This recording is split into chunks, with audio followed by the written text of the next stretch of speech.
Hello and welcome to Indus News Live from Islamabad. I'm Meher Sher and these are the headlines.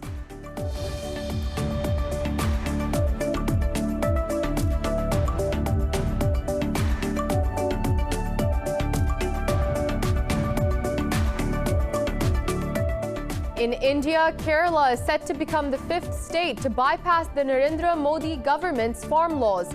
Meanwhile, farm unions have agreed to hold talks with the centre tomorrow and demand the repeal of agricultural reforms. For over a month now, farmers have been protesting at Delhi borders against laws they say favour large corporations.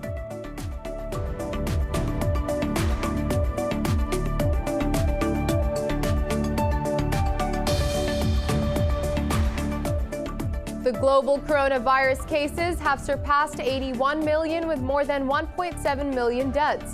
In Spain, the virus has claimed more than 50,000 lives and infected 1.8 million people. Meanwhile, India has reported 6 cases of the new variant linked to the UK, and Pakistan has recorded 63 deaths and more than 1,700 infections overnight. There are nearly 10,000 fatalities and over 475,000 cases across the country.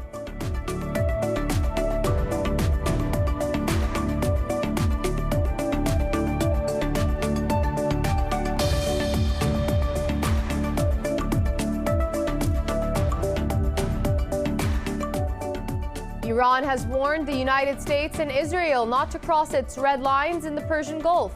At a news conference, a foreign ministry spokesperson said Tehran is ready to defend itself against any misadventure. This comes a week after the U.S. Navy announced a nuclear submarine is being deployed to the Gulf.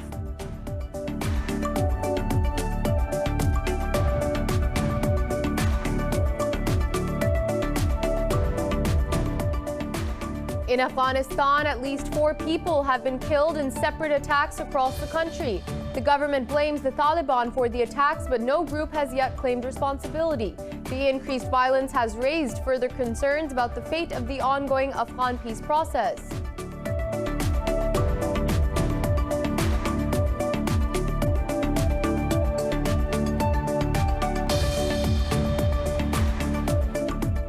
Pakistan needs 302 runs to win the first test against New Zealand at Bay Oval in Mount Maunganui. The visitors ended day 4 at 71 runs for 3 wickets. The Kiwis set a target of 373 runs after declaring their second innings at 180 for 5 on the 4th day of the match.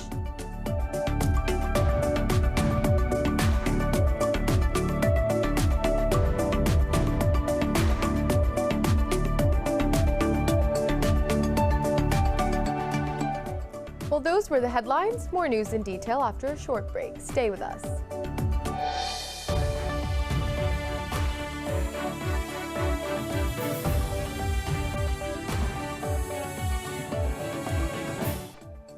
Welcome back. And now for the news in more detail, we start off in India, where Kerala is set to become the 5th state to bypass the Narendra Modi government's farm laws. A special assembly session will be held on December 31st, when a resolution to not implement the laws is likely to get the nod of the Kerala legislature.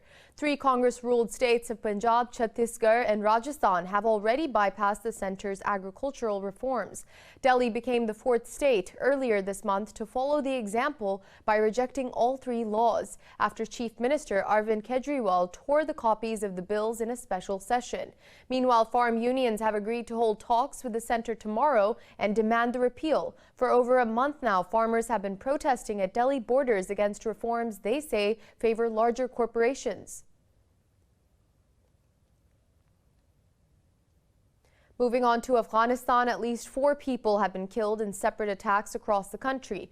Local officials say 2 attacks targeted the capital Kabul, killing 1 and wounding at least 6 civilians. Another hit Ghazni province, where 2 employees of the provincial agency were shot dead, while a soldier was killed and 2 others wounded in a roadside bomb explosion in eastern Khost region. The government blames the Taliban for the attacks, but no group has yet claimed responsibility. The increase in violence has raised further concerns about the fate of the ongoing Afghan peace process. And Iran has warned the United States and Israel not to cross its red lines in the Persian Gulf. At a news briefing, Foreign Ministry spokesperson Saeed Khatibzadeh said Tehran is ready to defend itself against any misadventure. Khatibzadeh said the security of the Gulf is crucial for Iran and Tehran does not want to increase tensions. He urged Washington to do the same until President-elect Joe Biden replaces Trump in the White House.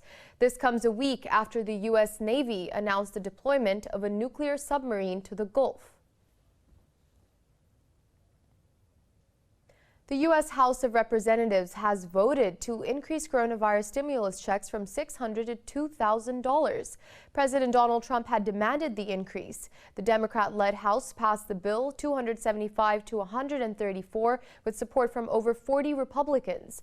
Meanwhile, the House also voted overwhelmingly to override Trump's veto of the $740 billion defense bill. 109 Republicans joined the Democrats in the 322 to 87 vote. Although Democrats have a narrow majority in the House, both votes require 2/3 support to pass. The Republican-led Senate will now decide the fate of these bills. And U.S. President-elect Joe Biden says America's security agencies suffered enormous damage under Donald Trump. Biden was speaking in Delaware after he was briefed by members of his national security and defense teams.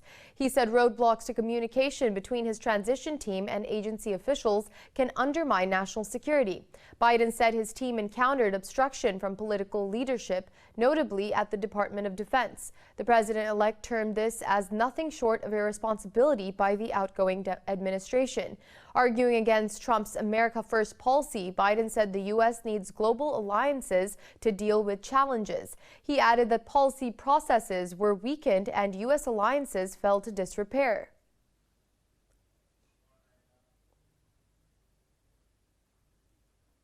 From others, most notably the Department of Defense, we encountered obstruction from the political leadership of that department. And the truth is, many of the agencies that are critical to our security have incurred enormous damage. Many of them have been hollowed out in personnel, capacity, and in morale, in the policy processes that have atrophied or have been sidelined, in the despair of our alliances and the disrepair of those alliances.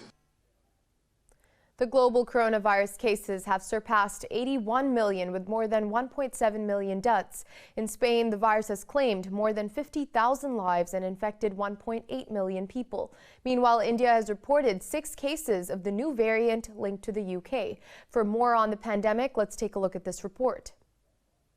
The coronavirus is not an end in itself. As the World Health Organization warns, the pandemic can be a wake-up call for worse to come. Experts say infections, hospitalizations and deaths in 2021 from the virus may exceed those in 2020 in the absence of a substantial vaccine rollout.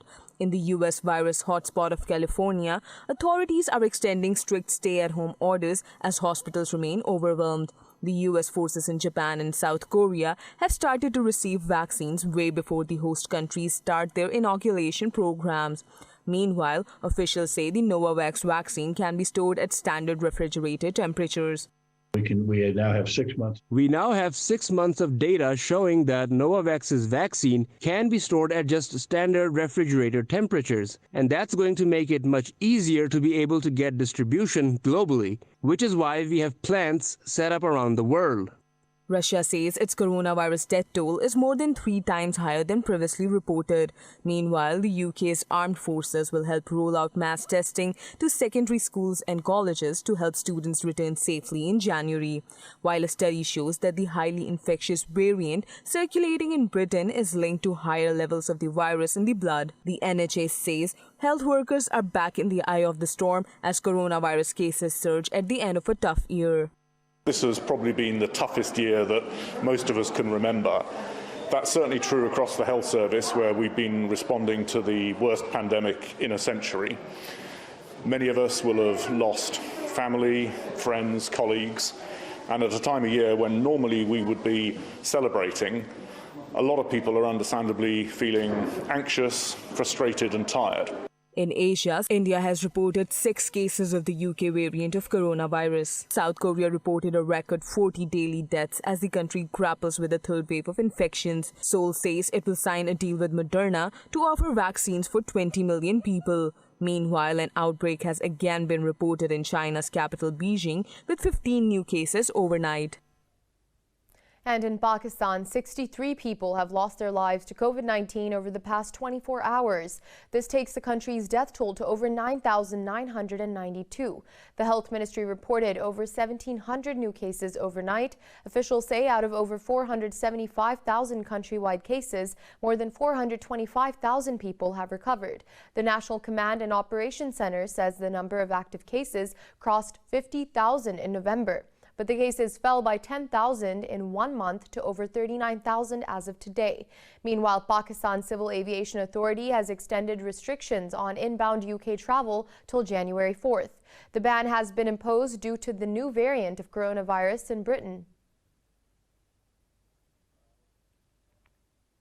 And Pakistan's Prime Minister Imran Khan has hailed progress in the Main Line 1 railway project of the China-Pakistan Economic Corridor.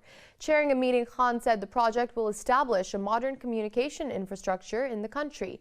The Prime Minister said the flagship CPEC project will add a new chapter to Pakistan-China relations. He said Pakistani exports will reach international markets through better land route coordination with the country's seaports.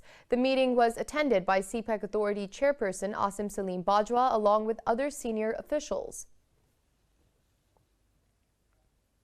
And 3 French soldiers have been killed in Mali after an improvised explosive device hit their armored vehicle. In a statement, the French presidency said Paris is determined to continue the fight against terrorism. President Emmanuel Macron said he shared the pain of the families of the soldiers and expressed his condolences. He praised the efforts of the troops in restoring peace and stability to the troubled region. Defense Minister Florence Parly said the soldiers were in an area where terrorist groups attack civilians. 44 other French soldiers have been killed since January 2013 after they began their mission in the Sahel region. Moving on to Venezuela, President Nicolas Maduro has termed extension of the National Assembly as unconstitutional. In a televised appearance, Maduro said the self-proclaimed term extensions were not warranted. Maduro called on the country's judicial system to do its job with an iron fist. The National Assembly, overseen by opposition leader Juan Guaido, voted to extend its term into next year over the weekend. The parliament's move came as dozens of legislators fled the country amid criminal investigations. Many others have discontinued their service in the Congress, fearing persecution by the government. And in Belarus, the All-Belarusian People's Assembly will meet for the 6th time next year to discuss constitutional reforms. President Alexander Lukashenko issued a decree to convene what he calls the body of direct democracy. Lukashenko said representatives of all groups of society will take part in the convention on the 11th and 12th of February. He said a wide public dialogue on necessary constitutional amendments will be carried out due to external pressure. The opposition groups have rejected the initiative and reiterated that new elections should be held. Belarus is facing immense pressure from within and outside after rigging allegations in the August elections. And we'll be back with more news after a short break. Stay with us.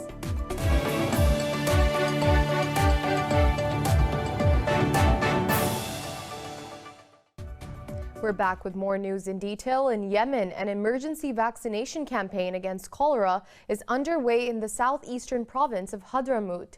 The World Health Organization reported over 167,000 cases with 48 associated deaths from January to August this year.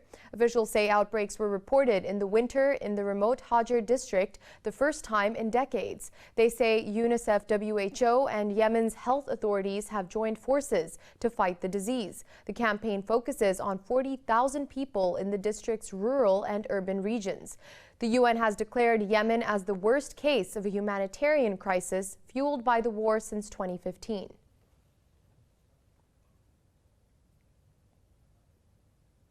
In the U.S., Full House actress Lori Loughlin was released from a California prison after completing a 2-month sentence. Officials say she paid bribes to secure spots for her daughters at a top U.S. university. Loughlin had reported to the low-security federal correctional institution in Dublin in October. Prosecutors say she and her fashion designer husband, Massimo Giannulli, paid $500,000 in bribes.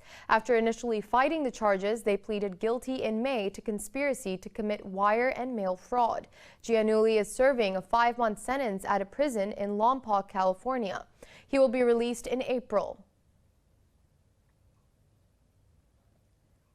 And a spa in Cairo has introduced a massage that is not for the faint-hearted. It uses live snakes, known for relieving muscle pain and soothing joints. More in this report.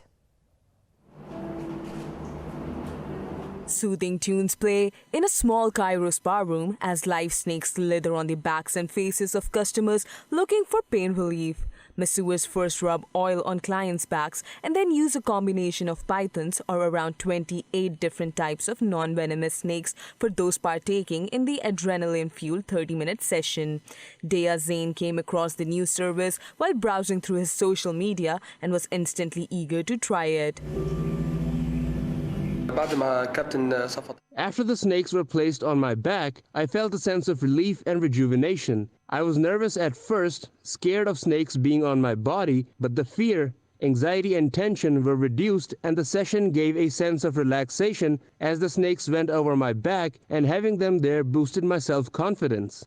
Spa owner Safwat Setki says snake massages are also proven to reduce muscle and joint pain while improving blood circulation and releasing endorphins. However, it should not be used as a substitute for regular medical care or doctor's visits.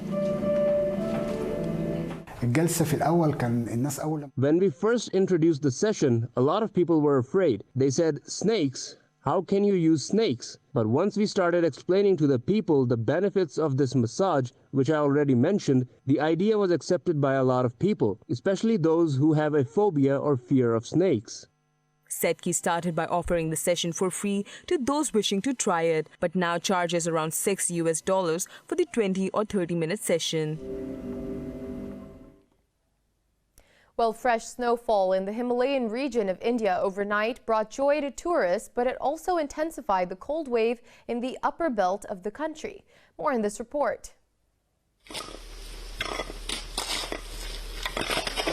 Winter shore is a sight to savor in the Himalayas, the highest mountain range in the world. A fresh blizzard dusted the peaks overnight and brought out tourists to frolic with the snow. Officials say all roads in the upper city of Shimla were blocked due to snowfall. However, some in Rajouri were made operational after clearing snow in the morning.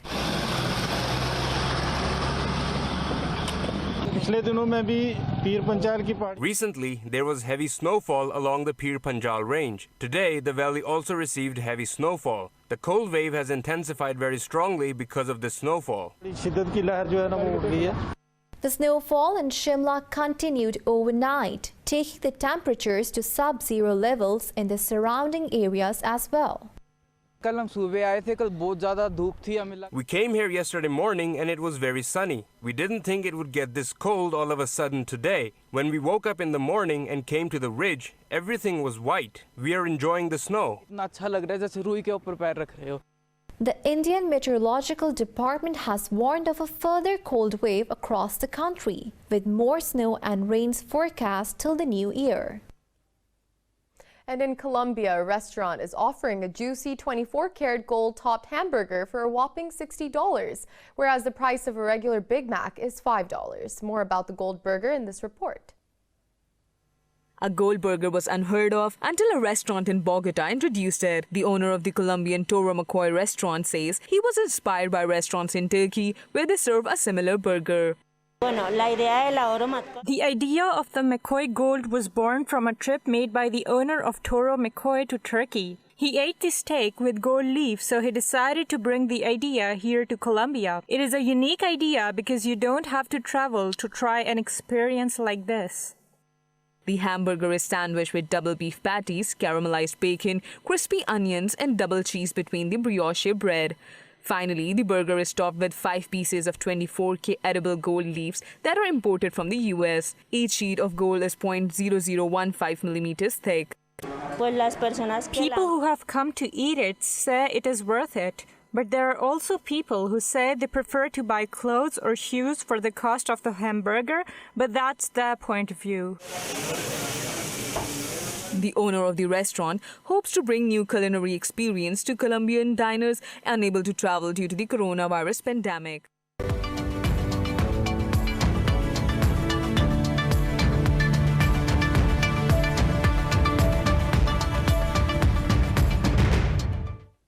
And now on to business. Stocks in Asia Pacific are mostly trading higher following overnight gains on Wall Street that sent the major averages to record highs. Japan is leading the gains with Nikkei 225 trading up by over 2%, levels not seen since August 1990. The Topix index has also posted gains. Hong Kong's Hang Seng index has gained nearly 1%. Shares in Australia are also in positive territory with the ASX 200 up by over 0.5%.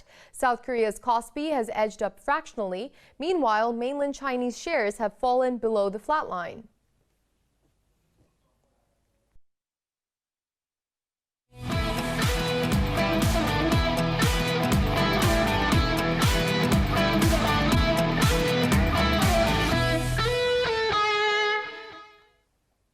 Let's start off with cricket. Pakistan need 302 runs to win the first test against New Zealand at Bay Oval in Mount Maunganui. The visitors ended day 4 at 71 runs for 3 wickets. Azhar Ali is still on the crease at 34 along with Fawad Alam at 21. The Kiwis set a target of 373 runs after declaring their second innings at 180 for 5 on the 4th day of the match. Meanwhile, Tim Southee has become the 3rd New Zealander to take 300 wickets in Test cricket. And in football, Aston Villa drew 1-1 against Chelsea in their Premier League encounter at Stamford Bridge. Anwar El Ghazi scored his 5th goal in as many games as Aston Villa came from behind to earn a point. French striker Olivier Giroud put Chelsea in the lead, heading in a cross by Ben Chilwell in the 34th minute. The goal was Giroud's 3rd in 4 league starts this season. Villa drew level in the 50th minute when El Ghazi side-footed a volley through the legs of Chelsea's goalkeeper. With a point, Villa moved to 5th place on the league table, leveled on 26 points with Chelsea on 6th. Meanwhile, the contest between Manchester City and Everton was postponed after City reported new COVID-19 cases. For the latest updates, you can follow us on social media at indus.news.